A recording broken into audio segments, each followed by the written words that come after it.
चाहती है कि ये खेल क्या है। बिल्कुल चौधरी प्रसाद भट्ट जी, इससे तो साफ जाहिर होता है कि बीजेपी ने कंपटीशन यानी कि खुद से ही रखा, यहाँ पर खुद को ही विरोधी समझा, आपस में ही ये लड़ते हुए नजर आए। और इस बार का जो हमने देखा कि वोट परसेंटेज हो या फिर जिस तरीके से वोटर्स में एक मायूसी नजर आई थी, वो जोश नजर नहीं आ रहा था वोटर्स में।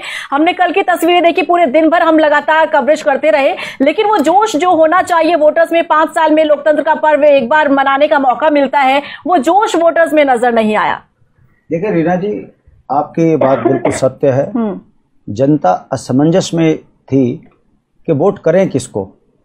दोनों कांग्रेस भाजपा एक ही दिख रहे थे, बिना मुद्दे के चुनाव लड़ रहे थे। सवाल इस बात का है कि जिसको भाजपा ने टिकट दिया, जिसको जनता ने भाजपा ने टिकट दिया, वो अपने ही पार्टी के अध्यक्ष पर अगर ये आरोप लगा रहा है तो उसके पीछे की सच्चाई ये है, क्योंकि चुनाव में जनमत लेने के लिए मुद्दों के सहारे नेता खड़ा होता है। जब मुद्दों पर वोट पड़ने होते हैं तो वो आश्वस्त होता है, उसके खिलाफ कोई कितना ही षड्यंत्र कर ले, वो चुनाव में आश्वस्त रहता है कि मैं चुनाव जीत रहा हूं। दिक्कत कहां आई?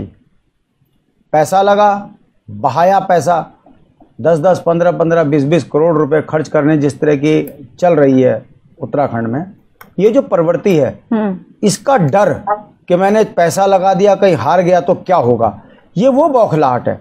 वरना लोकतंत्र में जनता के बीच से निकला हुआ नेता, बड़ी पार्टी का नेता जनता के बीच में गया, उसने अपनी बात कही कि मैं रोजगार में ये करूंगा, सड़क में ये करूंगा, शिक्षा में ये करूंगा, स्वास्थ्य में ये करूंगा, परिसीमन पर ये करूंगा, उत्तराखंड की भौगोलिक परिस्थितियों पर कैसे मुझे काम करना है मैं वो करूंगा।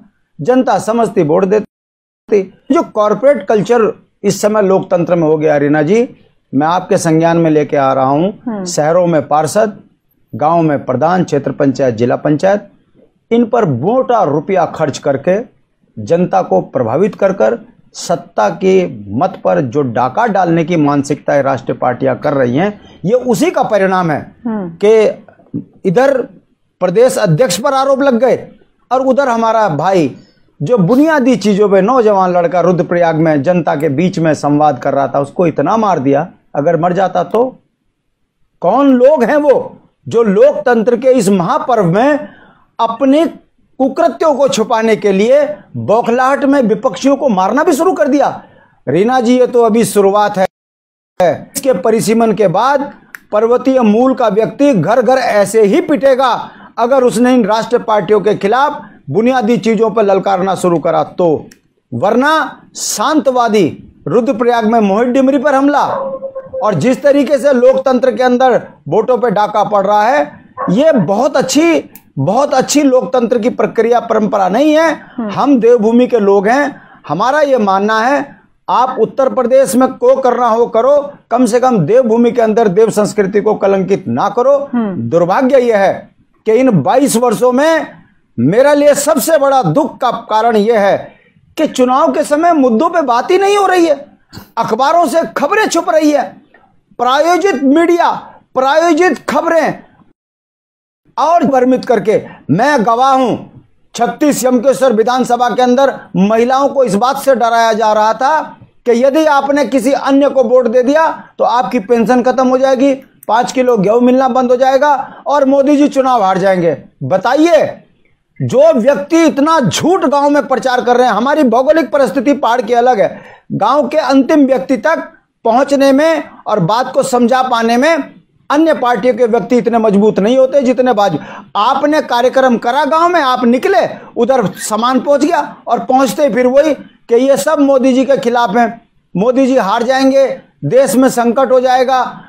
ऐसे कर कर अगर आप जनता के वोट पे डाका डाल रहे हो, ये उसी का परिणाम है, क्योंकि शहर में छोटा क्षेत्र है और छोटे क्षेत्र में राजनीतिक चरित्र जनता के बीच में किसी ने खोल दिया होगा तो आरोप लगा दिया कि शहजाद और ये दोनों एक है। जी देखिए, चुनावी मैदान में तमाम सियासी दल उतरे और ऐसे में एड़ी चोटी का जोर सभी लगाते हुए नजर आए, तमाम वो हथकंडे अपनाते हुए नजर आए, लेकिन आखिर किसकी एक्सरसाइज कारगर साबित होती है उसके लिए तो इंतजार 10 तारीख का करना पड़ेगा। लेकिन रिजल्ट आने से पहले इस तरीके का वीडियो सामने आना कहीं ना कहीं सवाल जरूर खड़े करता है। जल्दी से आप कंप्लीट कीजिए। ये जो बौखलाहट है, मैं रीना जी पूछना चाहता हूं कि जब जनता के जनप्रतिनिधि हो, पक्ष पक्ष विपक्ष अपनों में भी मतभेद हो जाते हैं। ये कौन सा कारण है कि चुनाव समाप्त होते ही आपने सीधा प्रदेश अध्यक्ष पर आरोप लगा दिया? ये कौन सा कारण है कि लोकतंत्र में जो सर्वोच्च पद पर बैठा है वो रुपया बांट रहा है? कारण है कि लोकतंत्र में जनता को प्रभावित कर आप मत पर डाका डालने की बात कर रहे हो। ये कौन सा लोकतंत्र है भाई?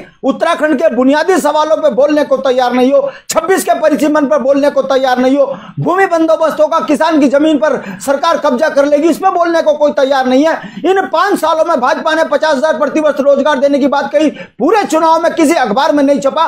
तो कहने का मतलब है गांव की उदासी, नौजवान बच्चों के ब्याह ना होना, गांव की हमारी संस्कृति खत्म होना, यह ना तो अखबार ने दिखाया ना किसी मीडिया हाउस ने दिखाया। हां, जो लोकल चैनल थे उन्होंने खुलकर उसका प्रचार किया, मगर गांव के अंतिम व्यक्ति तक वो बात नहीं पहुंच पाई। है उसी का परिणाम है कि भाजपा आज हार रही है, बावजूद इसके कि बड़े बड़े ऐड इन्होंने चलनता इससे प्रभावित नहीं हुई और ये भाजपा की बौखलाहट आज दिख गई है।